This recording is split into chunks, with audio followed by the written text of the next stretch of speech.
പ്രമുഖ കഥാകൃത്ത് രവിയുടെ 9 ഗ്രാഫിക് നോവലുകളുടെ പ്രദർശനം നടന്നു. പാലക്കാട് ഗവൺമെന്റ് വിക്ടോറിയ കോളേജിൽ നടന്ന പരിപാടി ഡോക്ടർ ബാബു ഉദ്ഘാടനം ചെയ്തു.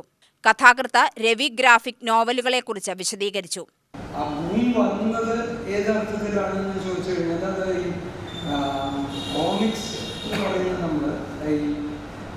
ഒരു കാലത്തെ അതിൻ്റെ കോമിക്സിൽ തന്നെ കുറച്ച് ഡാർക്ക് ആയിട്ടുള്ള കോമിക്സ് അവർക്കത് ഒരു ആ കോമിക്സ് എന്ന പേര് പോവുക എന്ന് വിചാരിച്ചിട്ട് ഒരു ഗ്ലോറിഫൈഡ് കോമിക്സ് ആവാൻ വേണ്ടിയിട്ട് ആ ടേം അവർ എടുക്കുകയാണ്.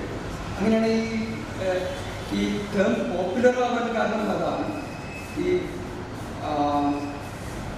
20th സെഞ്ച്വറിയുടെ മിഡ്വേ ആയിട്ടൊക്കെ ഈ എക്സ്പെരിമെൻറ്റ്സ് ഒക്കെ തുടങ്ങിയിട്ടുണ്ട് ഈ ഗ്രാഫിക് നോവൽസ് എന്ന് പറഞ്ഞു തന്നെ.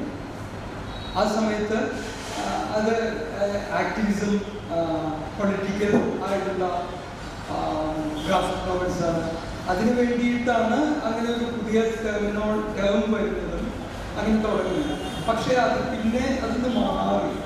ഇപ്പോഴൊക്കെ ഗ്രാഫിക് നോവൽസ് എന്ന് പറയുന്നത് വളരെ ഫ്ലിപ്പൻ്റ് ആയിട്ടുള്ള, അല്ലെങ്കിൽ അത് ഞാൻ മോശമായിട്ട് പറയില്ല, ഈ കോമിക്സിൻ്റെ ഇമ്പോർട്ടൻസ് കുറച്ച് കാണിക്കാൻ വേണ്ടി പറയുന്നതല്ല അത്. സുനിൽ കല്ലേപ്പുള്ളി അധ്യക്ഷത വഹിച്ചു. മാധ്യമപ്രവർത്തകനായ MS ദാസ് മാട്ടുമന്ത, ഗിരി നാരായണൻ, പ്രൊഫസർ ഗീത അശോക് കുമാർ, വിനയൻ എന്നിവർ സംസാരിച്ചു.